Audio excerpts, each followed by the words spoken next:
থাকে।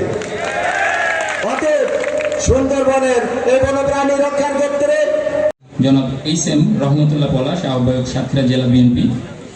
উপস্থিত আছেন ডক্টর মনিরুজ্জামান, যুগ্ম আহ্বায়ক সাতক্ষীরা জেলা বিএনপি। উপস্থিত আছেন জনাব আবু জাহেদ ডাবলু, সদস্য। সুন্দরবনে অতি দ্রুত বনদস্যু নির্মূল কার্যকর ভূমিকায় বনদস্যু মুক্ত করতে হবে। কারণ আমি সংক্ষিপ্ত দৃষ্টান্ত দিচ্ছি, সময় সংকীর্ণতার নয়।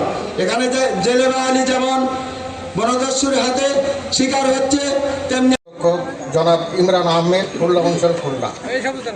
আমরা সকলে অবহিত।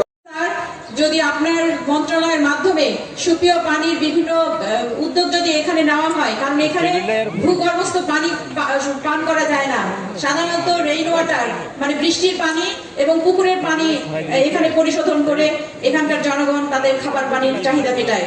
সুতরাং এইখানকার স্বাস্থ্য ঝুঁকি রয়েছে অত্যন্ত। এখানে গাপুরা একটি ইউনিয়ন রয়েছে, প্রায় 50,000 লোক সেখানে বসবাস করে, কিন্তু স্বাস্থ্য ঝুঁকির মোকাবেলা করার জন্য তাদের সেই রকম স্বাস্থ্য যে।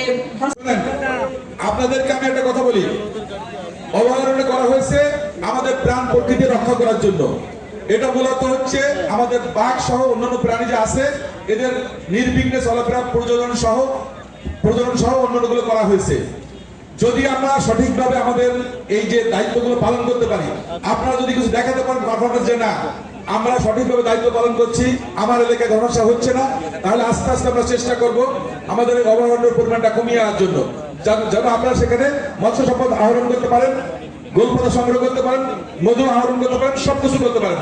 আমার এলাকায় কিন্তু আপনাদের থেকে 80% বেশি কিন্তু শরণখোলা রেঞ্জে যে জায়গা আছে 80% অবমাননা করা হয়েছে। আমাদের পরিকল্পনা ছিল আপনাদের এখানে এসে বললে আপনারা কষ্ট পাবেন যে সাতক্ষীরা রেঞ্জে অবমাননার সংখ্যা অনেক কম।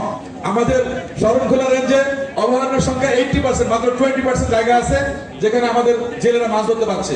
আমাকে অনেক কমপ্লেন দিয়েছে। তো জিনিসটা হচ্ছে আমি এগুলো নিয়ে কথা বলবো, কারণ আমি চাই না কোনো মিথ্যা প্রতিশ্রুতি আপনাকে দিতে।